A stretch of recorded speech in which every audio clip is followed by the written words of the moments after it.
everybody, and welcome to Wrestling with Statistics, where we take a unique approach looking at the world of professional wrestling through the lens of stats, analytics, and everything in between. I am your host, Ryan Neitzey, and with me, as always, is the man of ProWrestlingMusings.com, Craig Leask himself. Craig, how are you doing, my friend?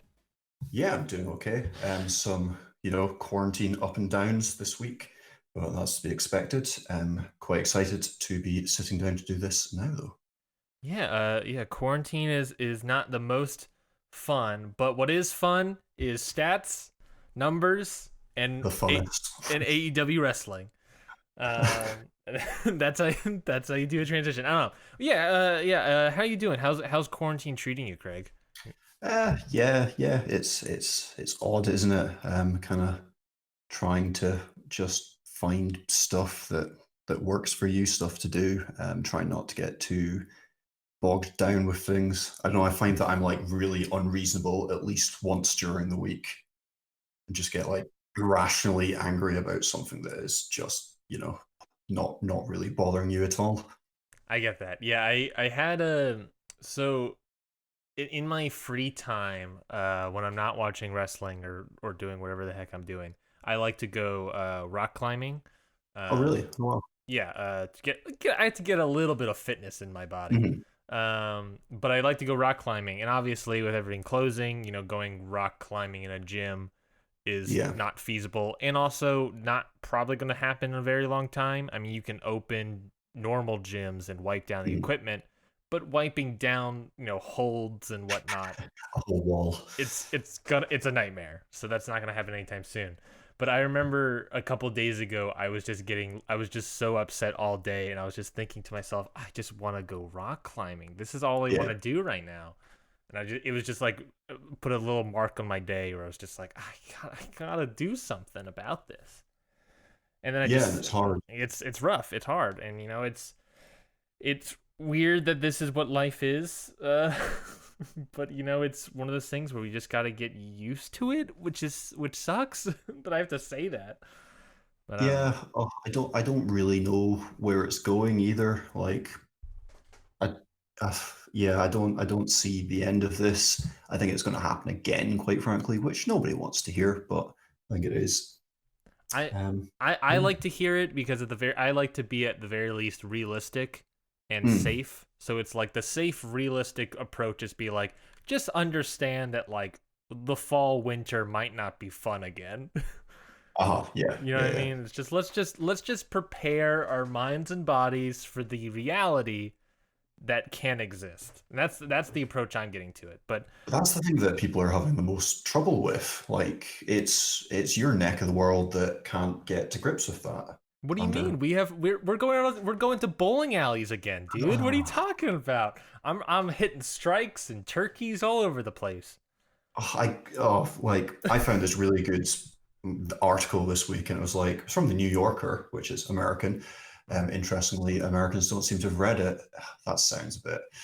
I don't mean to generalize like that. I'm being over dramatic, but yeah, it was like a comparison of all the different countries, like curves, and you could see a lot of the curves of countries that were opening back up.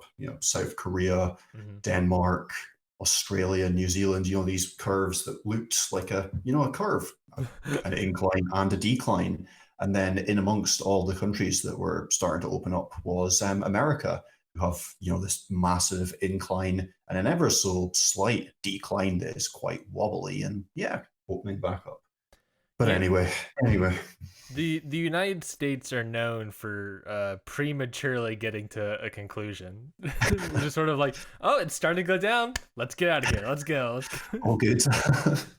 Yeah, no, it is what it is. I guess I'm the one that has to live here. But on the bright Mm. side, we're going to bowling alleys again. We're going to gyms again. Where we're getting our pump on. That's one of my funniest bits about Georgia opening up with. They're like, oh, bowling alleys can open up again. I'm just like, for a fact that the governor of Georgia just He likes just likes to bowl. he just likes to bowl. That's all it is. He's just like, I missed bowling. Like, if I was the governor of Georgia, I would be like, hey, guess what? Rock climbing gyms can open, and then I would go to a rock climbing gym finally.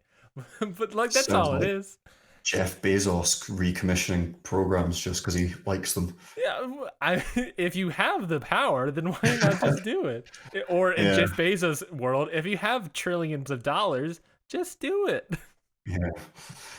Anyways, Anyway, anyways, a little out of the quarantine world, but I like the update. I like hearing the update about how you're doing, Craig. I know it's not fun. How I know you're a teacher, yes. Craig. So is the school year almost over for you, or you still have a couple more weeks left? So I think there's about 6 or 7 weeks left. Six or In seven? this. Oh. Yeah. It's the end of June that we would finish. Mm. But yeah, that's just this is a well, yeah, it's just very weird. Like you spend a whole year with this bunch of kids, and you're doing a lot of work and getting quite, it's quite it's a job that kind of takes a lot of you. And then for it to just be kind of cut short and you're sending emails and getting pictures of work, it's kind of lacking closure. It's very, very odd. And there's also like a level of, to a certain extent, you're building camaraderie with Mhm. your Yeah. students over the course of a year, and then all of a sudden it's like I don't really see students' faces anymore. I just see their homework in pictures.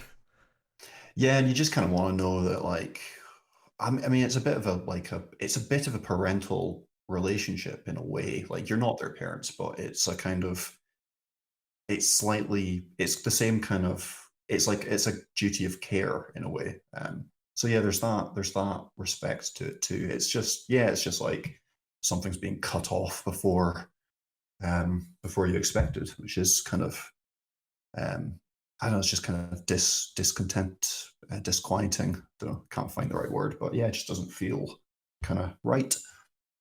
My guess is that by the middle of August, school will be back in this country in some way, shape, or form. It might not be like full classrooms, but I think it'll go back to normal. Some, like, well, not normal, but yeah, reduced classes or something. Like I can't. Yeah, don't know. I hadn't really, hadn't really considered that option. Yeah, it's But then reduced classes it could must work, I be guess. it must be odd from your end where you're trying to, um, you know, in your kind of line of acting work, you can't really do well. Hopefully, you can't really do that unless Georgia are throwing um, loads of actors into small rooms together. Yeah, the film world doesn't work in any capacity. I mean, the film world has sadly been the film world is one of the, I would argue, one of the safe conscious Yeah, yeah, yeah. jobs. It's not like the safest job, but it's definitely understands what it means to be safe on the position. However, it's not it's never been like the cleanest job. Right. You do have maybe 100 plus people confined to like a small sort of area. So it's not gonna happen unless you're shooting like really, really small commercials, or you're doing like, I don't know, like Okay. a documentary following one person or whatever, you know what I mean? And you have a small crew of like 5 people. There's ways to But get around it. that's not the norm, though. It's not the norm. Right. The job I worked on before quarantine went down was the Titan games, Mhm. which Titan Games debuts this I think May 25th. So check it out. Okay. Titan Games with Dwayne the Rock Johnson. Oh, really? Okay. Yeah, saw him in person. A whole nother Oh, story. But yeah, like, so that you can't. That's a game show. You can't do that in any capacity with a quarantine in effect. And right. Yeah. and sadly, going back to rock climbing gyms, the things that I do in my life are things that are probably the last thing that are gonna come back. Rock climbing gyms, film. It's just, I don't know. Yeah, I mean, because you can't do it with. You can strip down a lot of people, but then it's the work is going to, the shoot is going to pass by way longer, or not I pass by, but take suppose way longer. I suppose if this was to like stretch out and be a reoccurring thing, like it might like adjust and you might get a lot of, I don't know, particular kind of film for a while. Yeah, I could see small, very small commercial shoots. Okay. potentially being made. But at the same time, I could also see the argument of like if I was a producer or someone, Hmm. some studio, or if I was if I was Papa John's, let's say, Uh, if I not the Papa himself. Let's say I'm Shaq, who is a minority owner of Papa John chains in Georgia. If I was Shaq and I was like, we can shoot a commercial, or the safer option is to make some sort of animated commercial. sure, sure.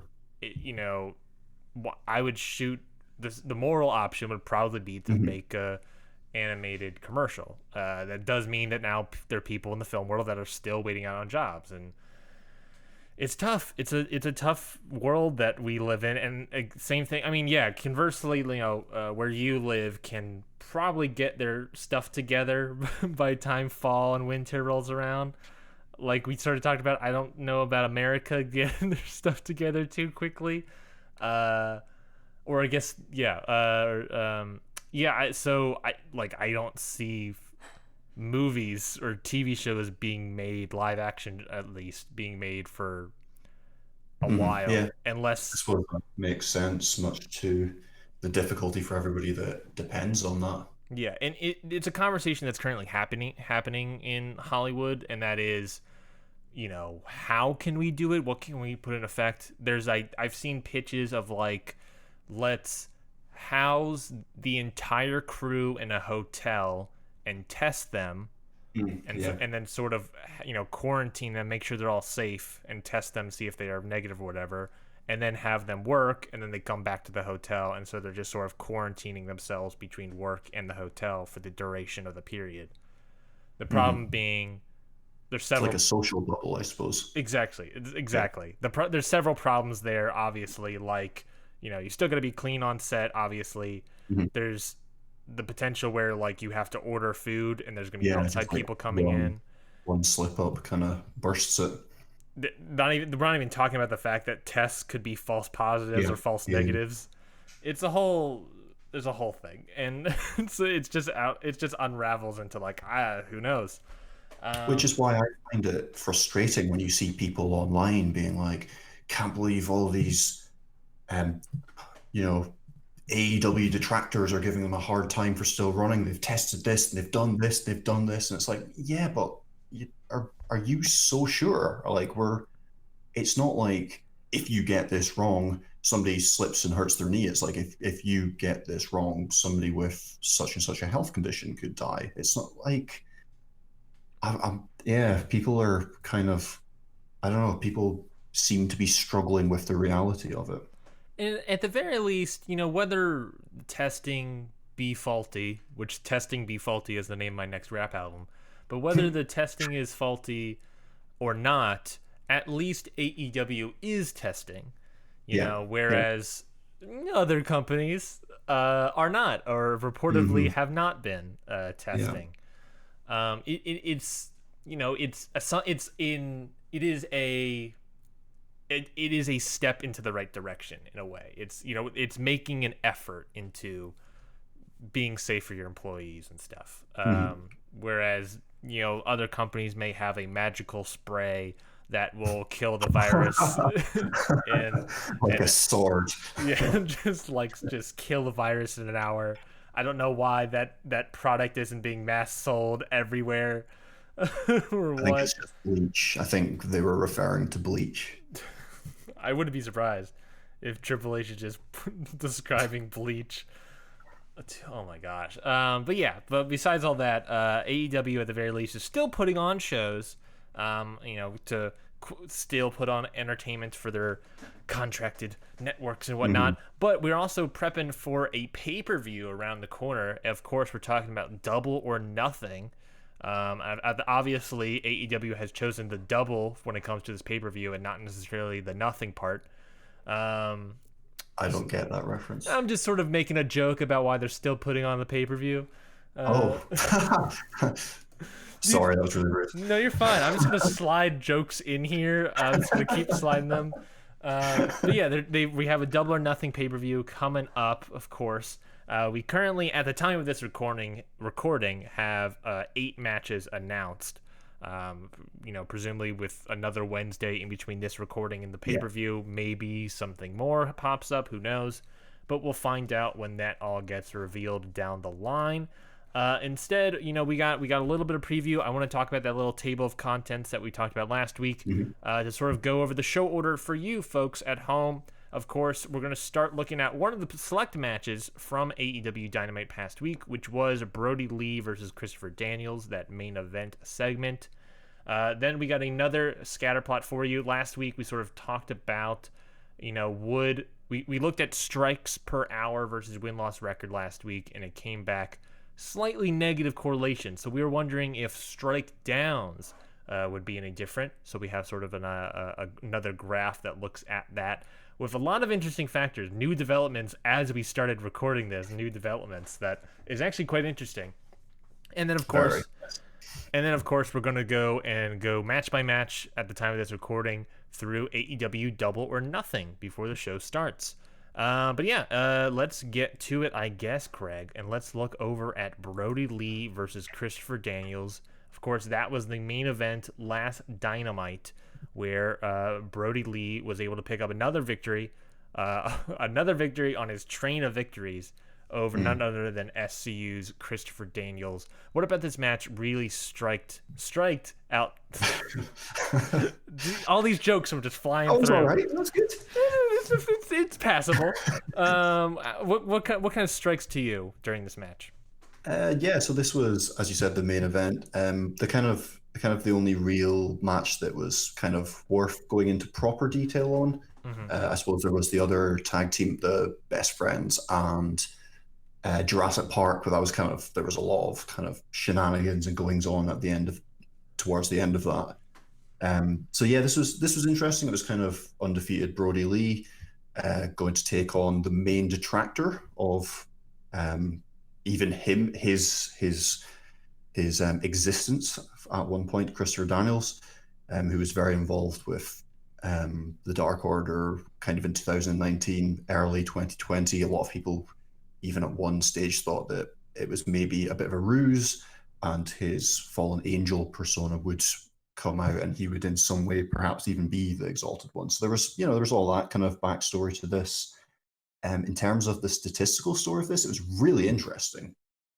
In so much that before this match, Brodie Lee came in with a 85% average offense rate in his match. And, there's the obvious caveat of perhaps who is he wrestling against, but, nonetheless, in this match, he got 48% of the offense. So very different to what he was used to. Christopher Daniels coming out with most of the offense, if you want to paint it black and white like that, but the offense between the two men was very, very different.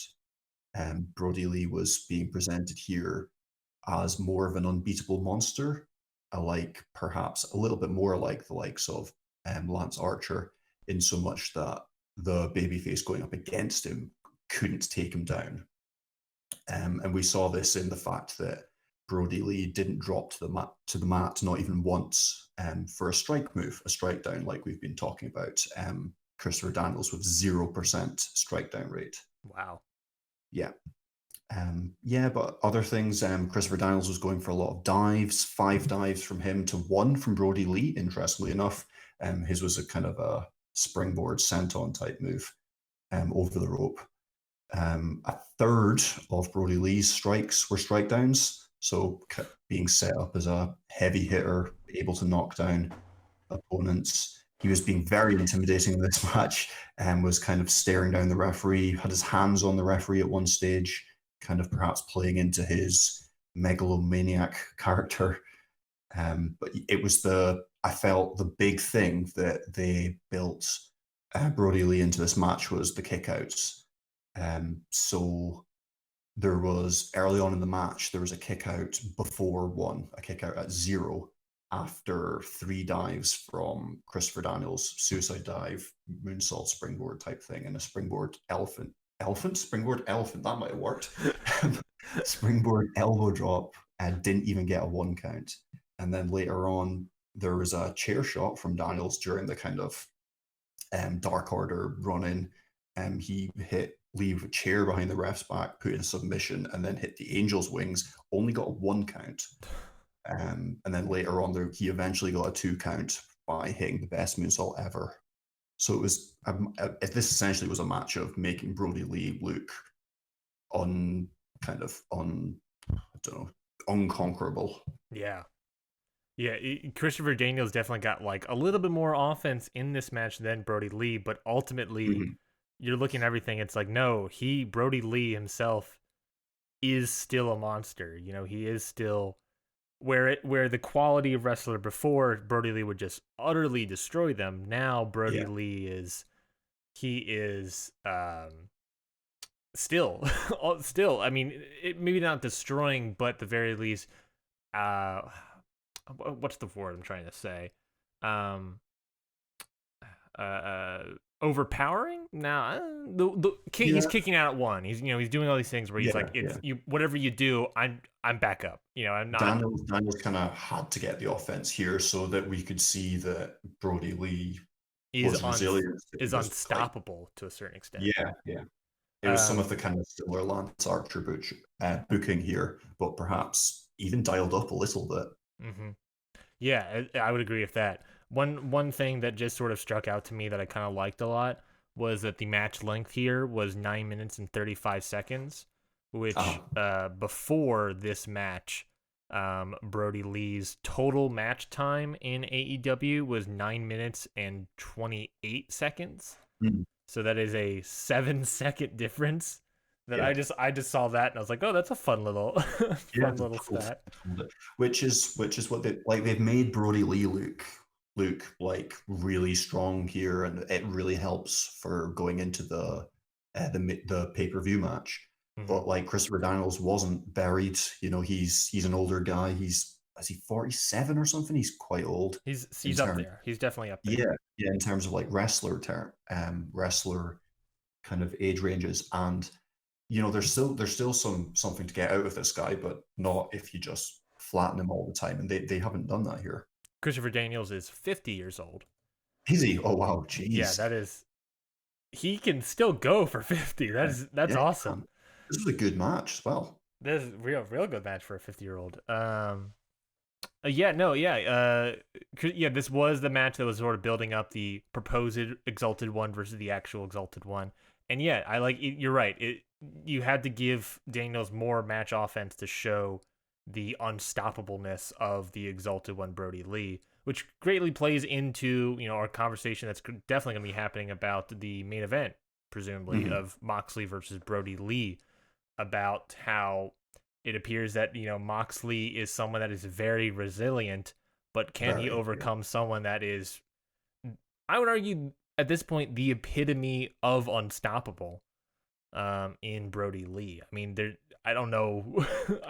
Looking at all these numbers and everything, I was like, a third of his strikes are strikedowns. Daniels gets a little bit more reversals, but ultimately still pills out, still doesn't win. A chair shot to the back only gets 1 count. It's didn't get 1 count. Oh, he didn't even get anything. No, it's that thing where he covers him and it's an immediate kind of recoil type kick out. Oh my god, I don't know what I don't know what John Moxley is going to have to do, but we'll get that conversation, I guess, later down the line. Very good match. I really liked this. I enjoyed this match. It wasn't a great match, but it was definitely a good match to watch, especially with the story background of it all. And yeah, good on Christopher Daniels. 50 years old. I cannot believe he's actually 50 years old. That's insane. Okay, well then let's get into the next conversation, which is we have another scatter plot here. Sort of what I talked about earlier was that last week we looked at strikes per hour versus win-loss record, because we've been sort of looking at unveiling the average match offense per versus win-loss record, and we saw that there's this positive thing that the more offense you give, the more likely you win. And so we looked at strikes, and it came back as a sort of negative correlation that we're like, okay, maybe strikes don't play a necessary idea, but maybe an actual strike down where you hit the opponent so hard that they fall, maybe that is more positive. And we got the graph right on the screen as you can see it on our video version. If you are seeing it on the video version, Craig, walk us through this thing. What are we looking at? Yeah, just on that in the video version. So we're talking about statistics here, and usually we try to say them out loud to put them in your head. I'm a visual person. I always, if I can see it, it kind of means more to me. So if you are, I don't know if you're like walking whilst listening to this or whatever, if you do go to the website, progresslingmusings.com website, the latest AEW league standings, what did I call it? AEW Wrestling League report post Dynamite match stats and league standings. Everything that we're talking about is there, so you can just see it, get it up on your phone or whatever. That's certainly what I would do. In terms of what it looks like, so well, there's one thing that jumps straight out, and that is the guy that always jumps straight out of any crowd, and that man's name is Lance Archer. Lance Archer has a strike down rate per hour of wrestling of 62 strike downs. So if he was to wrestle for an hour, on average, based on what he's done so far, he'd get 62 strike downs, which is over one strike down a minute. That's crazy. So he's way out front. Jimmy Havoc is number 2, 30 strike down per hour, and he's been in a lot of squash matches. So that's kind of really highlighting the bulldozing, clobbering Hulk type figure of Lance Archer. And again, to bring the weight of what we're saying, we're not saying just strikes. We're talking about over a strike down a minute over the course of an hour. Basically, he'll punch you and you fall almost every minute, or every minute, I should say, in an hour.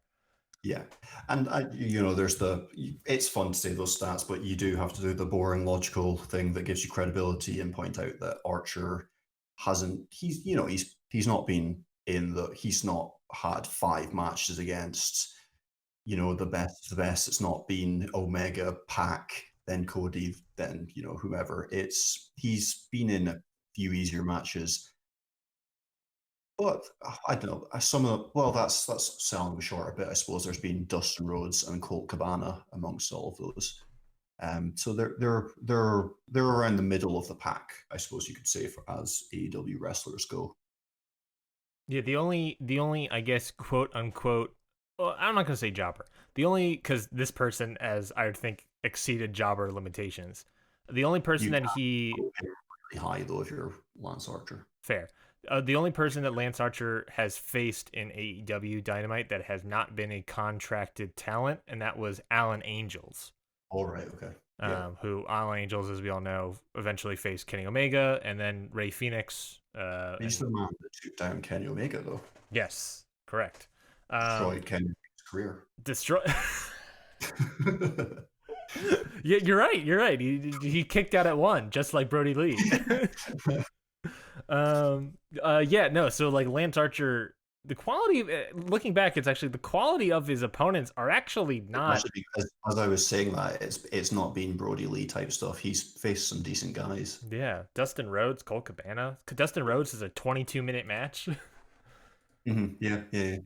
Well, yeah. Okay. What else about this graph? It's so the headline is that it's a positive correlation, meaning that having a lot of strike downs does lead you more likely to win the match, which wouldn't be a surprise for me. I mean, strike downs, that's everything from the 5th punch in a sequence that eventually drops them to the mat, or things like super kicks, clotheslines. I've been counting a spear as a strike down. I know in the old SmackDown versus Raw games, that would be you would hit a spear using the grapple button, but I also felt it was more of a strike than a grapple. As you're hitting them with your shoulder essentially. It's not really particularly drawn out. So yeah, it's those big. Yeah. I would not describe a spear, just the object of a spear, as like a thing that will catch someone. It's a thing that you're throwing at someone that's going to hit them. Yes, yeah, exactly. So strike downs. It's a positive correlation, so it trends quite highly towards winning matches. that does come a lot from Lance Archer having such strong numbers alongside his wins. Um, Jimmy Havoc, he's got a +2 win-loss record, kind of pulling it along there. And then Jake Hager, Kenny Omega, Colt Cabana, and Sammy Guevara are other guys that are kind of above average with strikeouts.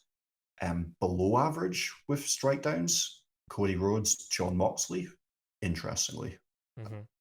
especially as they are the two guys with the best win-loss records.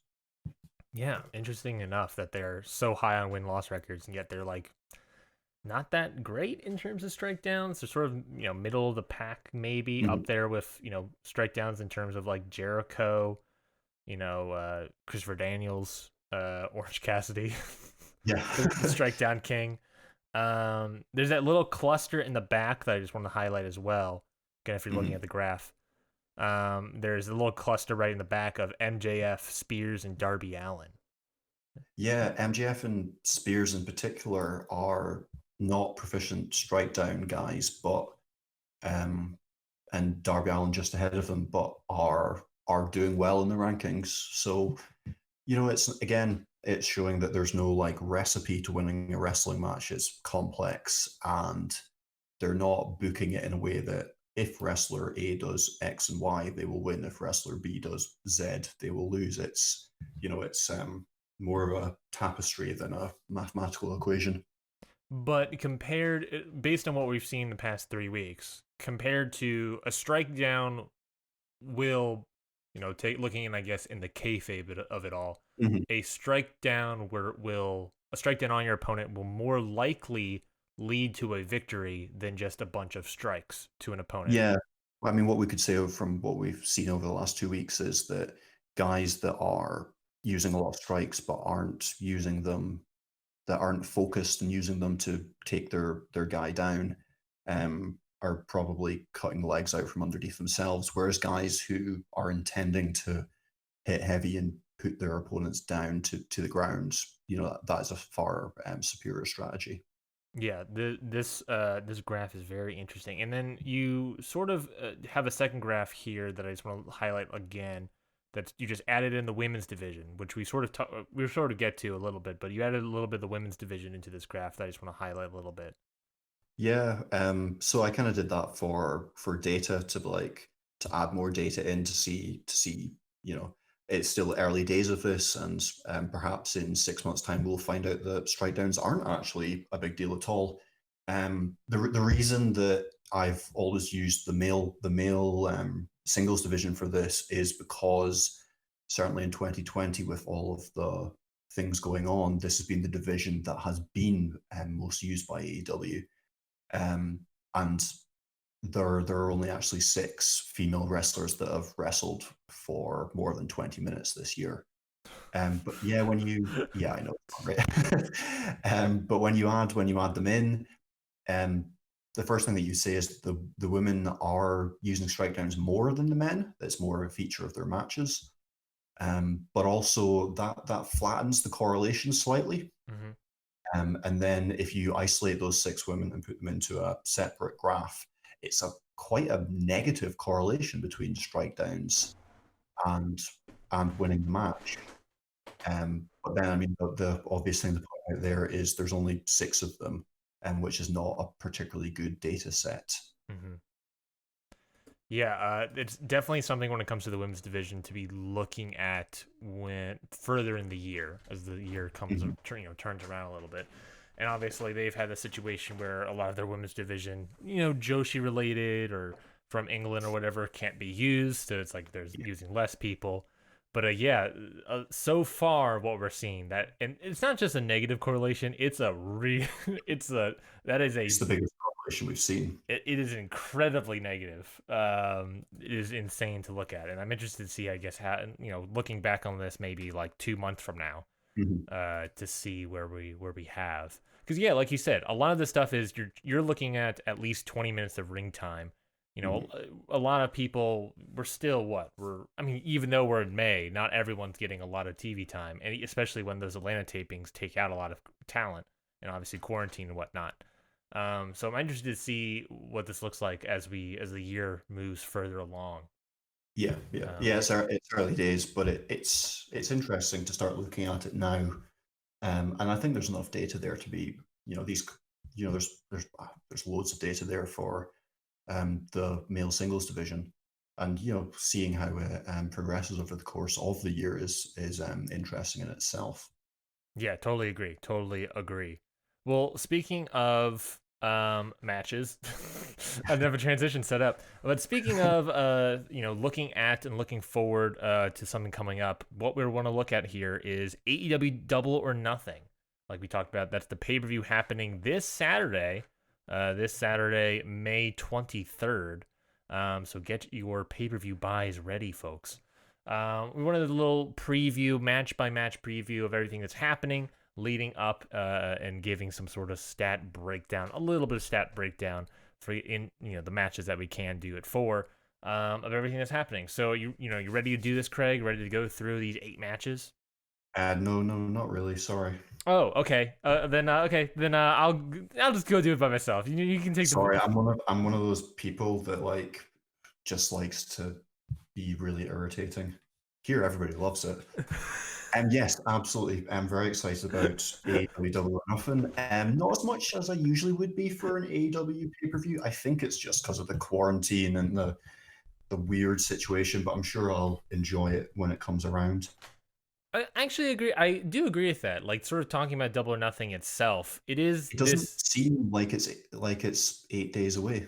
Yeah, it there is usually there has been this like fervor of energy, you 8 know. days away, that's how long away it is. Yeah, it's that is it, obviously the match was scheduled, the pay-per-view was scheduled to take place at the MJM Grand Arena in Las Yeah, Vegas. But a lot of stuff has changed in the world to not no longer allow that. Now it's just presumably happening at Daly's place it in must be. Jacksonville. I can't imagine how it can't be. But yeah, I'm very intrigued about what's going to happen at Double or Nothing. It's going to be very weird to watch. But of course, we've had WrestleManias at the Performance Center, so who knows? Yeah. But yeah, I'm interested to see. Like you said, I'm not the most excited currently, and let's see, I guess, what this upcoming Dynamite has to say for itself. I Um, also don't think they have built it as they would have done otherwise. Like, I don't think we'd be going into it with I don't know if it will be the main event or if it'll be like the Stadium Stampede thing, but I don't think the world title match would have been involving Brodie Lee. I would Like, agree with that. I would I think 100% agree with that. I think they're maybe saving things. Yeah, I would agree with that. They're hoping that when would the next pay per view after this be? Double or Nothing, 3 months from now, June, July, August. So that was what, All All out. Out, All Out, I Yeah, believe. so yeah. I'm imagining they're hoping that All Out can really be that pay per view sort of thing. That sort of Yeah, idea where we have yeah, fans in that would attendance and make everything. sense. Okay, well then let's start looking at Double or Nothing. I have a list of matches here right in front of me that I sort of want to go through each individual match. First off, in the buy-in, we have Private Party ranked according to, of course, the rankings of Pro Wrestling Musings, which you can always find at ProWrestlingMusings.com, or in the AEW Wrestling League report, which is linked in the description of this episode. There is Private Party ranked number 8 versus Best Friends ranked number 3. Of course, there is the stipulation in this match that the winner of this match will become the official number 1 contender for the AEW World Tag Team Championship, which is interesting seeing at those Mm. rankings. Um, Craig, what's your first take looking at this sort of buy-in match? So it makes sorry, Best Friends versus Private Party. Correct. Yes, sorry, my brain is on go slow mode this morning. Yeah, Best Friends deserve it. Best Friends should be in that match. That makes sense. Statistically, based on Dark Order aren't around. Stu Grayson and Evil Uno. Um, yeah. See, this is the issue with the way that AEW book things. I expect Private Party will win a match on Dark, and that will make this look more reasonable. But for me, that's the wrong way round. Obviously, they're trying to get pay-per-view buys, but they book things too quickly. Like this isn't going to get you pay-per-view buys. So have Private Party win on Dark, then have Private Party wrestle against I don't know, who could they wrestle against? Lucha Brothers, or even, I don't know, anyone, TH2 or whatever on Dynamite, for the right to face best friends in the number one contenders match, and then there you go. It makes sense. Yeah, there is this idea that if you just looking at it right now, Private Party are 3-2. If they had a match on Dark that they win against whoever, and then a match, let's say, on Dynamite against Jurassic Express, then they become Yeah. 5-2, which then means that they are 6 in the ranking. And it's like a little bit closer. Um, maybe just have best friends lose a match so they drop a Based, little bit. I don't based, know. on, based on what you were describing, they'd be just fine best friends. Yeah, exactly. And that's what I'm saying. Like, you can, based on the bookings that they've been doing, where it's like the dark matches matter really a lot more, I guess, is what I guess Mhm. what they're presenting it as. It really just can really, it feels like it inflates it, but I guess really what they're presenting is that the dark matches really matter, even though they're just against, Ryan Rembrandt and Mike Reed or whatever. But, But I, but that's fine. But it's like they've done this all the time. Like they did this really badly with the women's division for a while, and yeah, I don't. Yeah, I don't know, it just bugs me. You can see the inner workings too much, and it doesn't feel. It feels more like WWE than it does like a sport when they're doing things like that. Speaking of sports, I looked a little closely into some of the specific stats. Of course, we started talking about how match offense, strike Mhm. downs, or could be things that lead to victories. So I sort of pulled those numbers for these tag teams here. Looking at strike downs in a versus to versus mode, Private Party, beats Best Friends by having 4 more strike downs per hour than Best Friends. Average match offense, Private Party is 59% versus Best Friend 48. I also looked at I looked at tags and double teams. This is sort of like the Mhm. first tag team match that we've had. Um, that we're looking at, that we're previewing or whatever. Yeah, So I wanted to look at, I was wondering if tagging a lot in a match, keep staying fresh. That idea of coming in, staying fresh in a way, sort of tagging a lot would mean that you have more control of the match in a way, sure. Yeah, potentially. But then there's also control of the match versus in double team maneuvers. I wonder if yeah. those things can lead to victories. Looking at that, tag teams, or looking at Private Party when it comes to tags, they have 28 per hour versus Best Friends 21. In double teams, Private Party has 29 per hour versus 15 at the Best Friends. So basically, Private Party's ahead in all 4 of those demos that I looked out, despite being ranked way lower. So I'm sort of like wondering, why is that? Maybe there's this experience edge with Best Friends, or endurance, defense, potentially.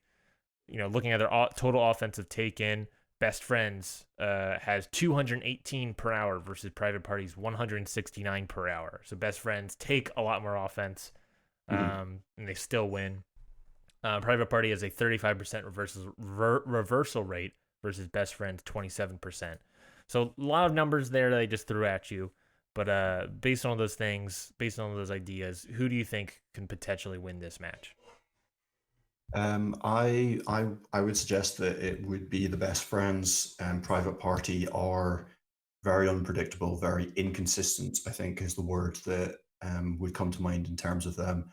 They're very exciting double team moves and dives. They do loads and loads of diving maneuvers.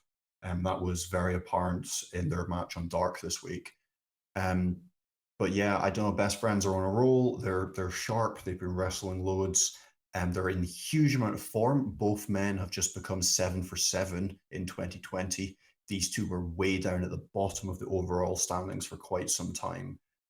Both of them have had a poor time of it in singles matches, and they have suffered a couple of losses, at least one certainly in trios matches. So yeah, they're in form, they're on the rise, confidence must be high. Um, and yeah, I think they're going to be rewarded, quite frankly, for helping hold things together during the Georgia gym shows and the recent kind of AEW Dynamites and Darks from Jacksonville. Yeah, there's this thing about like looking at the numbers versus booking ideas about like Yeah. it totally makes sense. It's I agree that this is sort of potentially a reward to the best friends for helping out. I hope that doesn't like slightly give this idea of like to other tag teams where it's like, Mm. well, if we showed up, maybe we could have had a title shot. That I hope that doesn't insinuate that idea.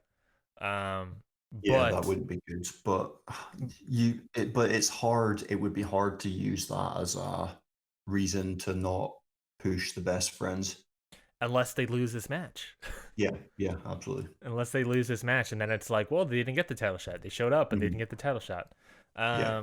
Which is interesting. I think numbers wise, yeah, I think the Private Party has really good numbers that they put on the board, but they lose a lot. So it's like, well, then they're not.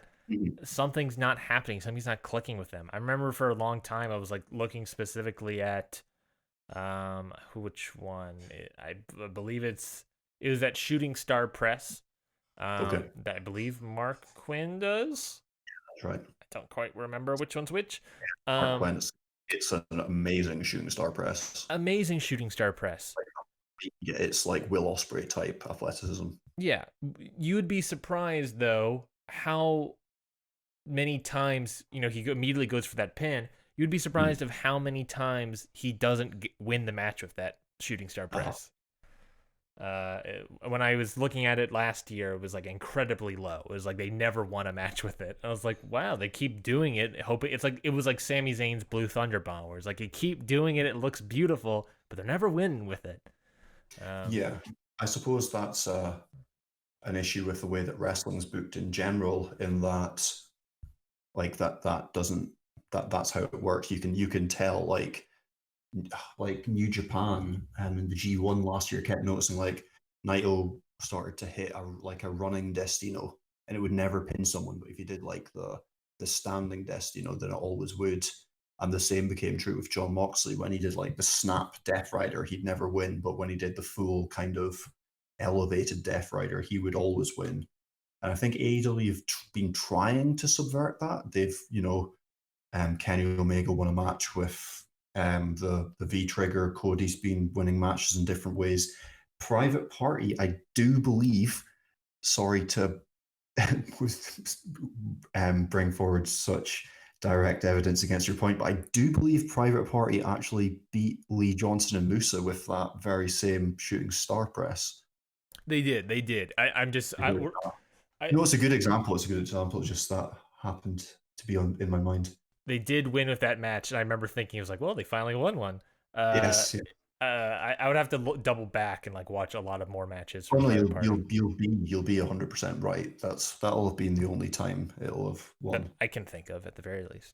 And I think the fact that there have been a lot more independent wrestlers wrestling as enhancement talent, they've kind of underlined that by having a lot of the wrestlers win with just like big power moves or secondary finishers.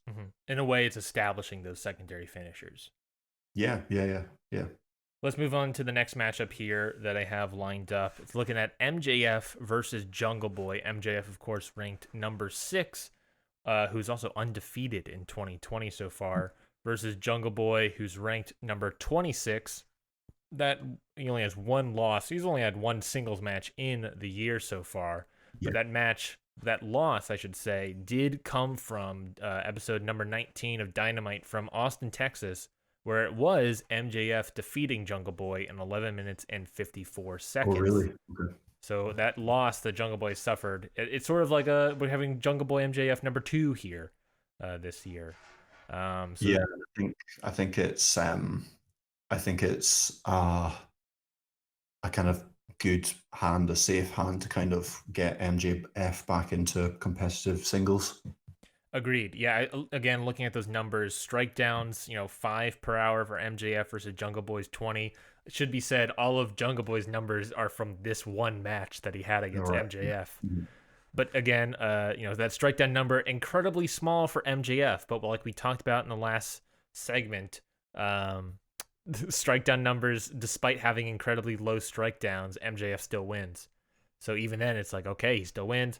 Average match offense, 53% for MJF versus Jungle Boy's 45. Total offense take of 128 for MJF versus Jungle Boy's 167. And Jungle Boy's reversal rate is also higher at 34% versus 27. I agree. I think it's probably an MJF win here. Mhm. You know, especially looking at that high win loss record despite lower numbers. And you know, he's better than everybody. You know, and I guess now we know it. Yeah, I would suggest MJF will win this match. I would imagine he will be challenging John Moxley at some point in the future. I also think that MJF versus Jungle Boy is going to be a big headline match at a AEW pay-per-view at some point over the next kind of 2 to 3 years. They're both outstanding, Mhm. and they're both very good at what they do. Yeah, no, I'm interested to see. I would agree that MJF could probably win and go off into challenging John Moxley. I guess in between, you know, after the casino ladder match, however that plays out. Oh yeah, yeah, Um, yeah, I remember we sort of talked about earlier where it felt like maybe MJF was being groomed to be the world title shot challenger. And maybe that's what they're hoping for when they get to All Out, it being MJF versus John Moxley. Um, yeah. I think it's too early for him to win. I don't think he should be winning it this year. I hope they don't. I hope this isn't all about Cody. no, yeah, yeah. I don't think MJF is there yet. That's the problem. I want to see Kenny Omega take the belt and be the champion for a bit. Yeah, I guess more of a conversation we'll have later, but we'll just have it Sure. now. Let's just have it now. Who maybe a little playing our hand until what we think about the main event, but who do you think will take the title from John Moxley? I think it can only be Kenny, unless they go with Paige. But I don't know. I want to see Kenny Omega as the AEW champion, putting on like excellent world class wrestling matches as at the top of the card. Yeah, I would agree with that. I mean, just looking at unless someone turned heel, of course, only looking at heel Mm, as we're talking maybe like a Lance Archer, yeah, maybe Brody Lee again, Hager. I mean, these are all people he's already faced, I guess. yeah. Like It's hard. It's hard. The other name is Pac, but he doesn't Pac's not he bad. doesn't feel like they see him like that. Yeah, Pac's not bad. Pac's not a bad Mhm. choice, not at all. It's definitely someone that we don't know yet. I think it's someone that hasn't been built up yet. And I guess you could say Omega is included in that because I would argue that Kenny Omega has sort of been on the downslope a little bit. I would He's not, been he's been in the background to say the least. no, background is the better way to say it. He's definitely been in the background for all of this stuff where it's like, okay, maybe they could heat up Kenny Omega, they can heat up a pack, but I wonder, I don't think it's someone that we necessarily know yet. Can they really, really heat up an MJF to win the world title from John Moxley? I Maybe. think I don't know. they can. I think they can. I don't want them to rush with him. Exactly. I don't think they. I think it would be to the detriment of somebody like Kenny Omega. I would agree with that. Let's look at the casino ladder match that's going to be happening. Of course, the casino ladder match, a very weird ladder match where two people will be starting off in the ring. There'll be a chip that's hanging in the sky. At any point, anyone could climb the ladder to reach the chip and grab it. Of course, that chip will give you a future AEW World Championship match, but every couple of minutes, another competitor will be added into the match until someone eventually wins it. So there's potential that someone could win this match before everyone else comes out. There's potential that everyone will come out and then someone's going to finally win it. Right now, in terms of announcements at the time of this recording, we have in this match Darby Allin, Colt Cabana, Orange Cassidy, Ray Phoenix, Scorpio Sky, Kip Sabian, Frankie Kazarian, and apparently there will be two more that will be announced. So I guess we'll find that out on Wednesday. Or maybe they're surprises. I guess they could. There's potential they could be surprises. Maybe it's Mike Tyson. Um, uh, Possibly. So we'll find out, I guess, that this Saturday upcoming. But of course, we can't really talk about stats when it comes to this match. It's a gimmick match. It's also, we're not pinning anybody. It's climbing a ladder. But just sort of fun looking at it. Craig, who do you think could potentially win this match to get a future AEW World Championship shot? I'm fascinated by this match. It sounds really interesting. Ladder matches are always fun. The kind of ladder rumble match that they've royal ladder match that they've set up is interesting as well. The kind of the chit hanging sounds a bit interesting, but anyway, um, I would love Ray Phoenix to win this match. I would really like to see him pushed higher. He's a guy for me that could be in that main event scene, kind of top going with the kind of top level guys. There was a match in AAA last year where Kenny Omega won the AAA championship from Ray Phoenix. It was an excellent match, and it didn't look like Kenny Omega was just going to win by default. It made sense. So yeah, I'd be a big fan of Ray Phoenix coming out as the winner. I could easily agree with that, especially since, with the quarantine separating the Death Triangle, with Pentagon being stuck in Mexico, with Pac being stuck in England, and Phoenix being stuck in the United States. This is the perfect opportunity to do a singles push for Ray Phoenix. So why not give him that world title shot? My pick, however, I'm just going to go outside the ball. I'm just going to say Orange Cassidy. I just think it'll be fun. There's no real reason why I'm saying Orange Cassidy other than the idea of some sort of match between him and Jon Moxley.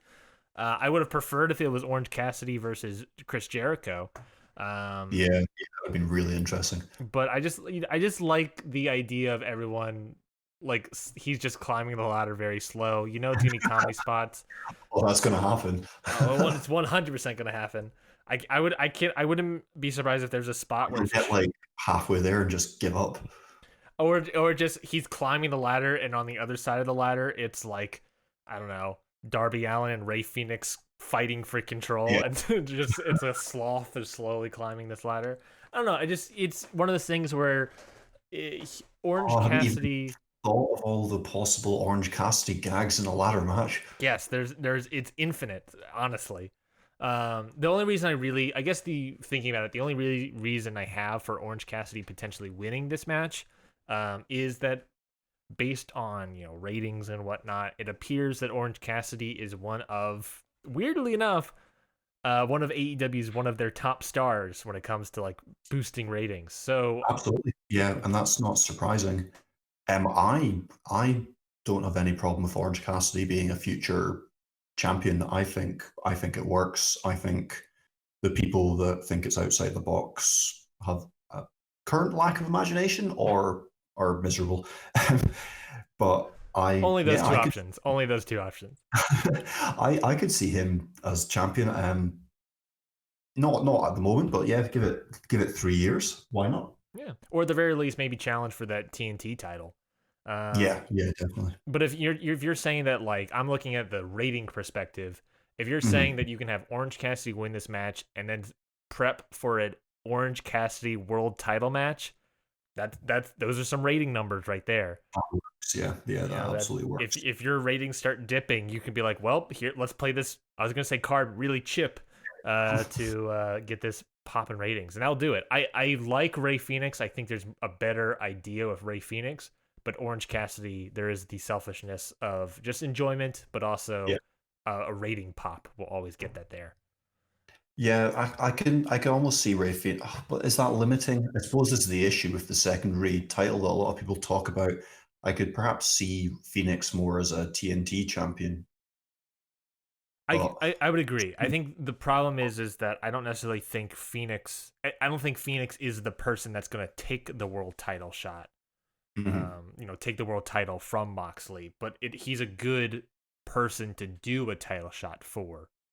I think the problem is also it's like I don't know what's going to happen to the TNT title tournament, which I actually forgot to do when I did all these previews.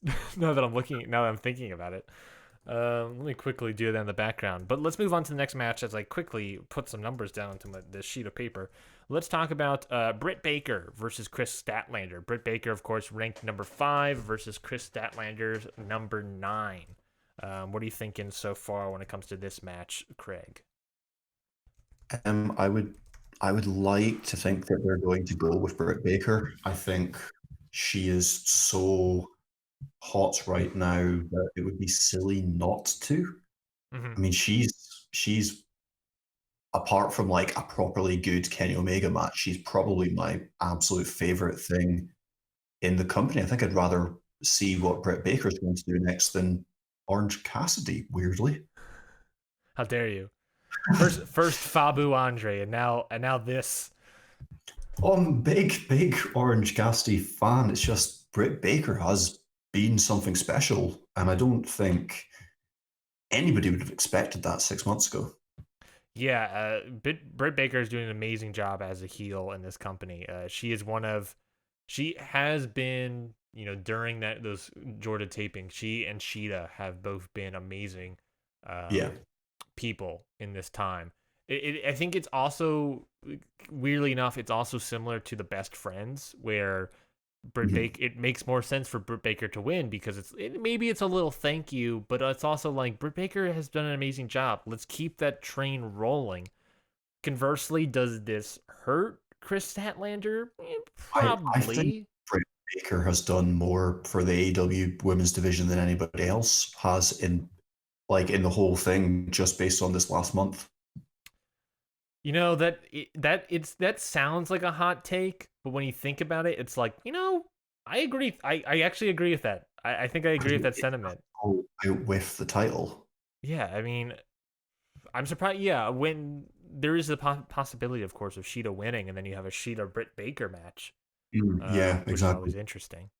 Looking at some of these numbers, strike downs, Chris Statlander wins 34-27. Average match offense, Britt Baker wins 67% to 53%.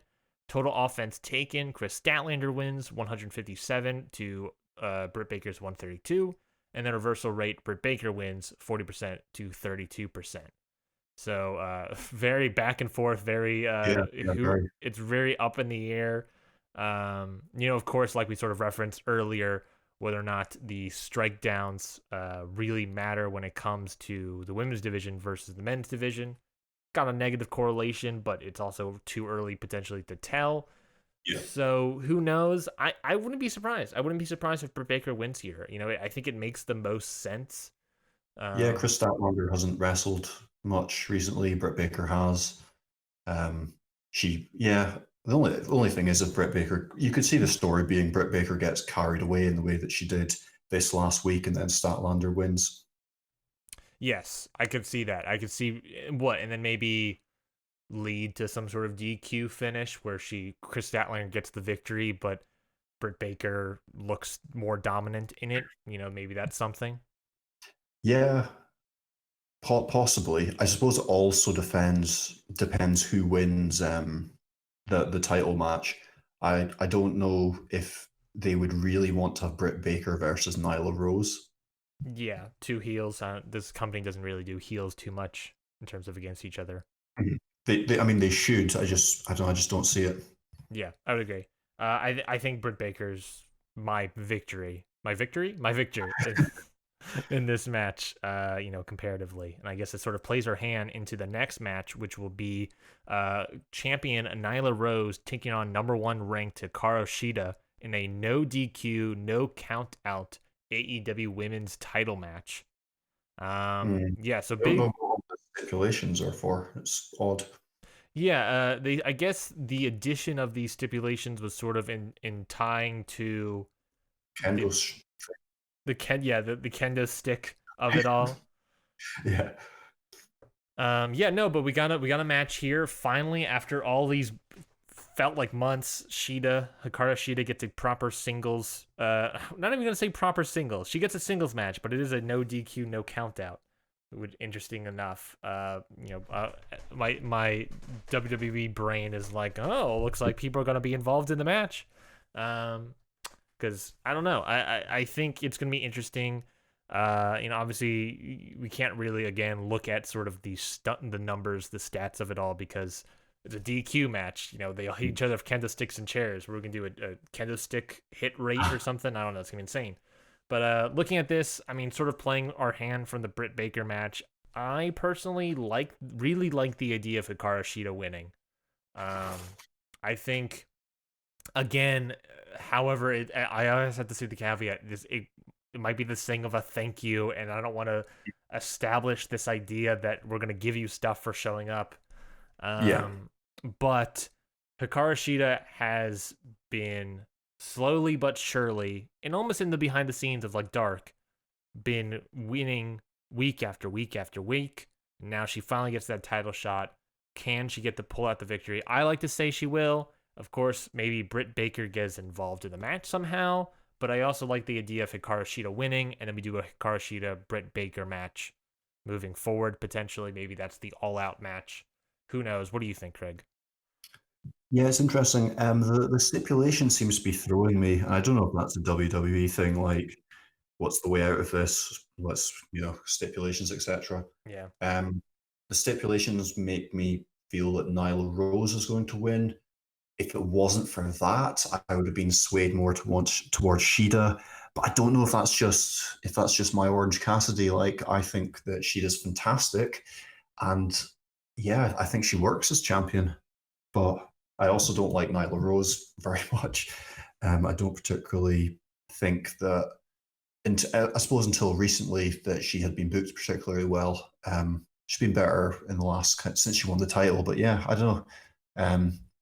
Shida, perhaps. Yeah, there is something about this match that I'm thinking about. It is sort of Hikaru Shida's kendo stick versus Nyla Rose tables. Yeah, Who, if I had to put the money down, maybe tables is more devastating. I But think we'll see some tables. but there's always the spot. I always I'm thinking of like the spots and whatnot. There's always a spot of setting up the table, they're both battling on the apron or whatever, and then Hikaru Shida hits Nyla Rose with the Hikaru Shida can't power bomb Nyla Rose through the table or whatever. But it wasn't until she uses the kendo stick to knock out Nyla Rose. Nyla Rose falls to the table, and then 1, 2, 3 pin or what I don't Yeah, know. yeah. These are just my ideas I flourishing. suppose the other option, which I think you're alluding to, is the stipulation is the way out to put the title on Shida without making Nyla Rose look too bad. Like, look at what Shida had to do to Nyla Rose to win the match. Hmm. True, that is very true. That she has to potentially use a lot of instruments Yeah, to take her away, and sort of in that way defends Nyla Rose as sort of this monster. Um, yeah, no, that's always a possibility. Straight up, we don't want to make her diminish her monsterness. mhm. Yeah, And yeah, maybe there is something in saying that, hey, Nyla Rose quarantined herself and Sheeta did it, so maybe Nyla Rose is sort of changing the titles and then going back in quarantine. She's doing the job or whatever. I yeah. don't. That's all conspiracy theory, really. But who knows? My pick's Sheeta. I like Sheeta. I think she's a great wrestler. I think she's uber babyface. She's Yeah. amazingly talented. Have you seen these videos on Oh, Twitter? She yeah, can sing, play the piano. yeah. Oh my god. Maybe she should be a heel. Maybe she'd be a heel. That's the WWE logic. It's like, oh, she's great. She's great. Maybe let's turn her heel. Okay, well, let's go into the next matchup, and that is Cody versus Lance Archer for the inaugural AEW TNT Championship. Of course, will be presented by none other than Iron Mike Tyson himself, Left field. which just popped up, and I was like, whoa, okay, here we go. I love to see it. But yeah, Cody versus Lance Archer for the TNT Championship. Cody being ranked number 2, Lance number 3. Craig, what's your takes? So I was having a quick look at the stats for this. Lance Archer, fifth out of 38 competitors in terms of getting offense in, second out of 38 in terms of taking offense. So his matches seem to be, there's a lot of danger, like he's trying to hit people hard and fast. They're hitting flurries of offense on him. He But seems, also the idea that we're playing with that Lance Archer asks for offense often. yes, yeah, yeah. And yeah, he's kind of fifth out of 38 competitors in terms of like rate of how quickly he's dishing it out. But yeah, as you're saying, he kind of spends a lot of time laughing at his opponent's inability to hurt him. Cody, in comparison, 25th out of 38 competitors, offense rate given, 27th out of 38 in terms of offense taken. So Lance Archer, in a short amount of time, has kind of proven himself able to dish it out and even more able to take it. Cody has been there a while, and his matches, they are longer, so there tends to be less offense rates get watered down when matches are longer because there's more kind of selling of injuries, so things slow down towards the end. But Cody doesn't have the same kind of proven track record of the kind of speed of offense and the ability to take it like Lance Archer does. Yes, and then there's always that, like we talked about earlier, there's always that Lance Archer strike down rate of 62 per hour, which is insane to really think about. We Absolutely. really get the test of time here when it comes to this match coming up. Yeah, no, it's tough. You know, I'm looking at this match right now, and I don't see any reason why Lance Archer shouldn't win. You know, I think Cody is a great idea. Obviously, not being able to challenge for the world championship, I think a TNT title would be great. Especially, there's the idea of it being Cody, TNT. There's all these aspects that I like about it. But just Lance Archer coming in and taking a title right off the bat, especially from Cody, especially the story that we've been given, I think makes sense. Lance Archer, honestly, is my pick to win. I think, you know, it would be nice for him to get the victory. Then maybe Iron Mike Tyson pulls like the you know, Stone Cold thing and punches Cody in the jaw. I don't know.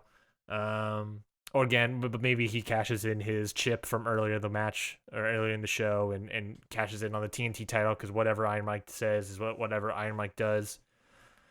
That's just one of those many jokes that I'm sliding in. Anyways, Lance Archer's my pick. Craig, what do you think? Yes, so it's hard. Like all of the story, all of the reasoning points to Cody. All of the out of the kayfabe points to Cody. The man has 970,000 followers on Twitter. He's personable. He's the face of the company. TNT probably like him. He's got all of the kind of tools for to be the guy. And then there's the storyline with the stipulation he can't challenge for the world title. What if he gets the TNT title? Is that good? Is that just a reminder that it's not the title that he wants? Mm-hmm. Like all of the story, all of the kind of complex story points to Cody winning. But when you boil it down to kind of old fashioned, simplistic wrestling, capitalizing on what's there in front of you, Lance Archer's not a young guy. I think he's like 43 or something. He has come in hot. He's exciting. He's one of the best things on the show. Like everybody loves his matches. They're so exciting. Mm-hmm. He's he is the is he can I say he's the best big man in the business at the moment? I can't think of somebody that I enjoy more. I really doubt there is someone, except maybe like Brock Lesnar when he's wrestling a Finn Balor, Daniel Bryan type character. Mm-hmm. But yeah, I don't know. Like it's the hardest one to call for me. I think it has to be Archer, but there's so many reasons it could be Cody. Yeah, there's a lot. It's really what it is. It's like it's down to like there's political, I don't know Mm-hmm. how to say it, political booking reasons why it should be Yeah. Cody, but just the domination of Lance Archer. I really like Cody because it's like Cody is the spearhead. This is the Mm-hmm. TNT championship. You know, the networks championship. That you know I think there's a Cody lot of Cody's the value face in of. undefeated Lance Archer as well. Exactly. It's a whole thing that I don't know. Mm-hmm. This is probably, you know, I guess the streak continues. This Cody match is probably the one I'm most interested in on this card, Yeah, oh, yeah, me too. just because the potentials of it all is just there's astoundingness that is all over the place. That I can't wait. Moving forward, we have the just real quickly this Stadium Stampede match. We don't really know anything about it, I guess. Really, ultimately, it's going to be Inner Circle versus the Elite. Yes. It's going to be Stadium Stampede match, which I guess is just a fight around Jacksonville Jaguars Stadium, similarly to Yeah. the street fight that we had earlier. Who, I guess the question that kind of is out there is who is going to be fighting on behalf of the Elite? I think Omega and Hardy is positive. The question is, are the Jacksons coming back? The Young Bucks coming back? Is Adam Page coming back? Who I knows? think the Jacksons will be there. You think? Yeah, I think so. That's what I sort of feel as well. Can you see Adam Page coming back? Um, I don't know. I think that's hard. Why Like do you say that? I don't know. It would be hard for him to have stayed out for all this time for no other reason. We don't think there's any other reason than just his kind of own decision. Yes. Yeah. But then, is it 4v4? Is it 5 versus 5? Is it 5v4 perhaps? Does Marty Skrull get brought in for one night? Does Cody fight twice? Don't know. Yeah, these. Oh man, Cody fighting twice. I didn't even think about that idea either. Oh man, yeah. There's so many. I think this is also one of those matches where it's like it's way too early to tell because we don't. I Yeah, guess we're gonna figure it all out on Wednesday. Because last week was taped. This week will be live. yeah, that's right. Then obviously then going into the pay per view, and presumably the week after that is taped. Um, Who who knows? knows? Who knows? Who knows? What am I, Tony Khan? Yeah, so I guess we'll officially probably find out who's the members of the Elite are this week. Adam Page and the Jacksons all make sense. Assuming it's those team, who do you think's going to win? Um, I I think the inner circle wins here. I think that the elite will win the eventual blood and guts match whenever, if ever that happens. Mm-hmm. I think a loss here really hurts the inner circle, and they do seem to be starting to build them up again. So yeah, I don't think the elite need the win. I don't think they should win. Um, I think there's a better story if Hangman Adam Page is there, but I suppose you can keep that because people will be invested in that whenever it happens. I sort of think the obviously depending on the team, I think the elite should win in my opinion. I sort of see what you mean, like the inner circle maybe could use the win, but I also go back to the inner circle technically kind of won the street fight, it's just a Yeah, tag match. So I was sort of thinking in the sense of like this could be that comeuppance match. Maybe this match is sort of realistically speaking the filler match for the blood and guts match that was supposed to happen. yeah, And in that match, I would have probably said inner circle, but now I'm sort of like after all this time, I feel like if the inner circle win, then I don't think the story is over, and I think we need to maybe move slightly off of it to go have the elite win, and maybe the elite go in to face the Dark Order or something like that. Maybe yeah. Brodie Lee gets the world title shot, then goes back down, and they all fight. Of course, there's no actual proper Dark Order tag team. Well, I Not guess you could do. currently. I guess you could do Alex Reynolds and John Silver, but we haven't seen them either. Yeah, I Um, think they're also not around. so who knows? I guess it really depends on who they have available to them. Um, but yeah, I sort of feel like Elite could get the win. We establish Matt Hardy as a threat. dot dot dot. I don't know. I'm not confident in that decision, but I sort of am leaning towards an Elite victory. Cool. Yeah, makes sense. Well, let's get into the final match, which is, of course, the main event. And that main event is Jon Moxley taking on number 4 ranked Brodie Lee. We've sort of been alluding to this and sort of talking about this match for the past 2 weeks. Sort of talking about the Strikedowns and the match last week with Jon Moxley and Frankie Kazarian. There's a lot of stuff playing into here. Not really going into the Strikedowns and everything too much, but basically Brodie Lee is dominant. And the story of the match is going to probably be Brodie Lee being an unstoppable force, but Jon Moxley is incredibly resilient. Total offense taken 202 So he's taken a lot of punishment. Can Moxley's threshold of pain outlast Brodie Lee's sheer force of nature? Really, that's really the story of the match that we've been setting up here. So all of that in consideration, Craig, what are you thinking here? Who's walking away the champion? So I've got John Moxley, and we spoke a little earlier about how this might be a bit of a filler, bit of a B, kind of like a B show type match. And I think that's probably the case. I don't see them taking the title off Moxley here. In terms of the kind of story behind it, the numbers, John Moxley's kind of his total offense that he's been like hit with in his AEW 2020 career is 359. He's taken it in total.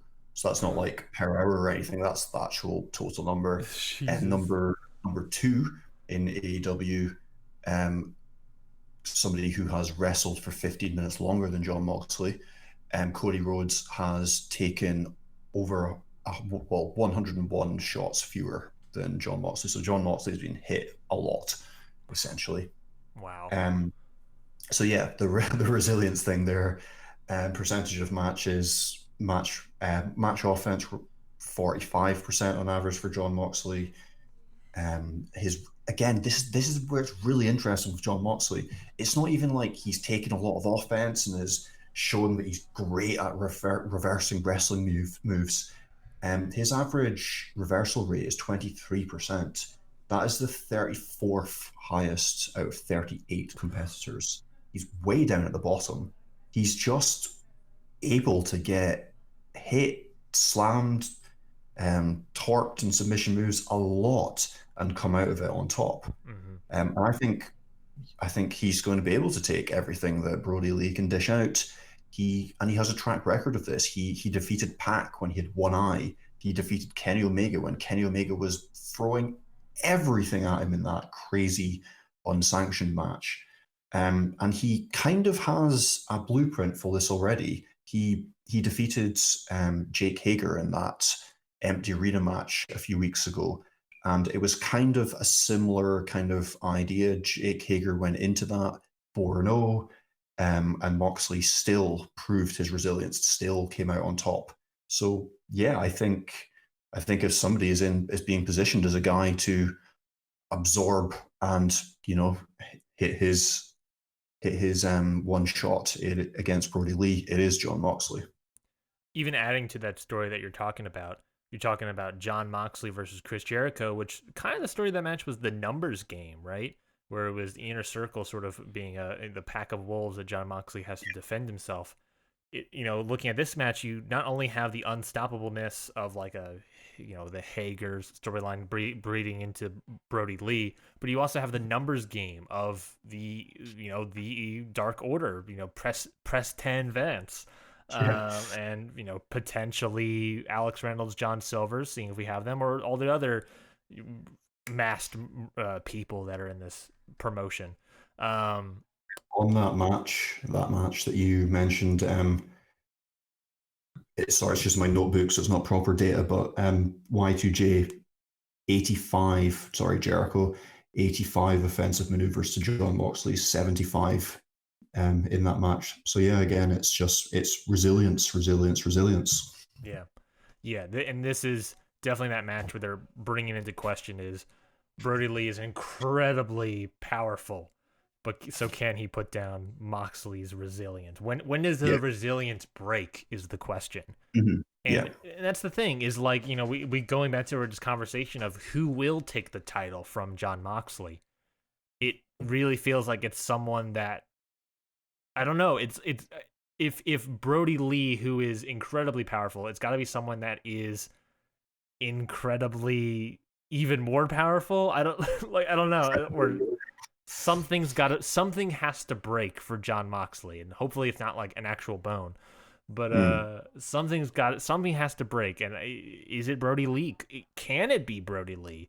If only there was a guy on the roster that had a finishing move that nobody'd ever kicked out of. You're talking about Orange Cassidy? Because now we're talking. Maybe it's not the most powerful person in the division. Maybe it's the most sloth-like person in the division to take down the resilient John Moxley. You know, maybe it's just the inverse of power is what you need. How could Um, you argue with such a well thought through plan? this is the booking that needs to be done. You know, it's that is what makes the most sense to me. But yeah, I agree. I think John Moxley winning this match makes the most sense. Again, it's tough because it's like looking at these numbers. How can it not be Brodie Lee? You know, he can't. You know, he can probably add more numbers games into it. You know, I don't know. It's really tough. Brodie Lee has been incredibly powerful, but I It mean, doesn't from a make any sense non for him to win at this point in terms of booking. yeah, yeah, of course. From a non-kayfabe point of view, it seems likely that um, Lee will lose, and this will feed into the whole persona. He'll become a bit more deranged. He'll find masked creepers to blame, and it'll just further his kind of character growth. Mm-hmm. Plus, if we, not to steal my idea from earlier, but if we have, maybe Dark Order versus the Elite, then you can Mhm. potentially have maybe like a Cody versus Brodie Lee for the TNT Championship. Yeah, yeah, Um, absolutely, yeah. Which uh, he could perhaps lose again, and more anger and rage thrown around it. yeah, Brodie Lee is a character that if he wins, awesome. If he loses, still works. Yeah, yeah, exactly. And then the Dark Order going after the Elite is obviously a storyline that they've teased, but hasn't quite happened yet. Yeah, So I'm interested to see where that goes. But yeah, I mean, it's what they were setting up for when you look at the numbers, like Dark Order 5-0 as a tag team. that's very true. That is very true. Sorry to Um, interrupt. no, you're good. Looking at it, like Cody and Lance Archer was the match that I'm most excited for, just outside of this show. But since doing this show, I've found like the more appreciation and excitement from looking at the numbers and stats and everything when it comes to this match. I probably Yeah, wouldn't yeah, it's be interesting. I probably wouldn't be like the most excited about this match, Moxley versus Brodie Lee, if I didn't really fully understand the idea that Brodie Lee is incredibly dominant, Moxley is incredibly resilient. All the Uh, numbers really present that idea, and it's like, oh, that's the story. Now that's what I'm looking for when it comes to that match. but do you think, what is the idea with that? Like, is it supposed to be an implicit story where like people just kind of like, I don't know, for me the story's better with the numbers when you use the numbers to illustrate it like that. Um I would agree, and yeah. that's I guess what I'm kind of trying to say is that if I I I'm think the not I'm not story. I wasn't raising that at you. It was more like the kind of why aren't they doing this?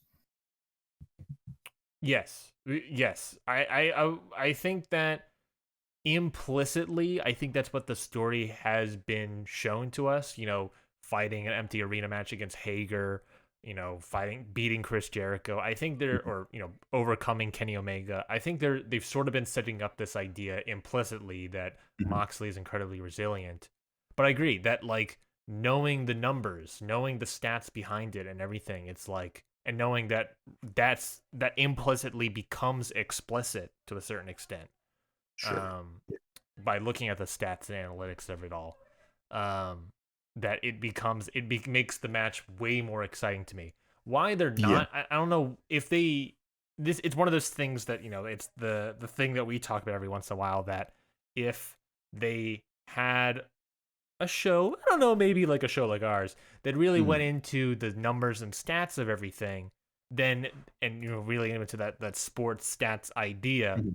more, then this is perfect presentation for them. Like it's basically like I'm putting over ourselves is what I'm trying to do. But it is what people thought that they were talking about at the beginning. Like, people say that so often when they discover some graphic that's been put together or whatever. It's I thought that JR was going to be announcing these halfway through matches. Mm-hmm. Mm-hmm. Yeah, I don't know. I don't know why they're not more explicitly doing it, but that's what we're here for, folks. We're here to bring those implicit ideas to light. So thank you everybody for listening to this week's episode of Wrestling with Statistics. That's our preview of Double or Nothing. We are both, I mean, speaking for Craig, I think we're both very excited for this pay-per-view in the sense that there are some matches. We sort of talked about that it's not the most hyped thing, but there are some things in here that are exciting to look at on a finer scale.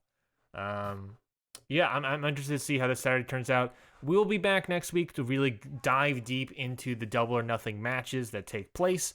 Our episode we sort of talked about this last week after the show, Craig. Our episode probably won't come out on Monday just because of timing and everything. So look for that to drop probably sometime around like a Tuesday, maybe as late as Wednesday. Maybe we'll check out our Twitter just to double check. We'll tweet out just to be confident.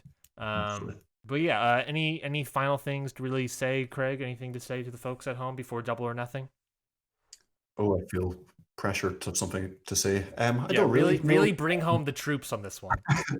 No, do have a look. This is on prowrestlingmusings.com. There's an article that's got all of the graphs in here. It's worth looking at. I look at them myself and spend some time looking at them myself, which is kind of a nice reaffirming thing for me. But yeah, have a look. It's all there, and it really enhances the kind of the listening experience. Yeah, no, definitely go check that out. There will be a description or a link in the description of this podcast episodes where you can go check that out. And of course, there's always the YouTube video version of this this podcast that you can go to. Hit the Books Podcast on YouTube. There'll be a link of that in the description as well, where you can sort of go and watch a version of this podcast and get more information as you're listening to it. As you're watching it, yes, that's what I'm trying to say. Follow us. Follow me at Twitter at HitTheBooksPod. You can follow Craig at PW Musings. If you like what you heard, leave a what am I trying to say? Leave a review. If you like what you heard, leave a review. We would greatly appreciate that. If you want to leave a review. Of course, if you want to hear more of it, you can always subscribe. There's always more things on this sort of network, podcast network sort of thing that you can listen to, like Hit the Books flagship every Fridays, fantasy booking, realistic fantasy booking, where each week it's like SmackDown versus Raw. It's kind of like GM mode, SmackDown versus Raw. It's basically what we're doing. You can check out those every Friday. Like I said, PW Musings on Twitter, Pro Wrestling Musings on the internet. Go check that out. Definitely. We'll be back sometime next week. Just check out our Twitter just to double check those things. Oh, and one last thing. If you feel inclined, obviously, people are going through tough times, and we don't want to pressure or anything. But if you would like to potentially donate anything to the show, you can. We're housed on redcircle.com. There's a link in the bottom description of this podcast, and you can donate to sort of financially help us or anything during these troubling times. Obviously, we understand that it's weird and everything that's happening, so we're not saying it's not a necessary thing or anything. We're just sort of like, if you feel inclined in any capacity, we would obviously greatly appreciate that. But yeah, so for Craig, I have been Ryan. Thank you everybody for listening to Wrestling with Statistics. We'll see you next week. Enjoy Double or Nothing. Have a good day. Goodbye.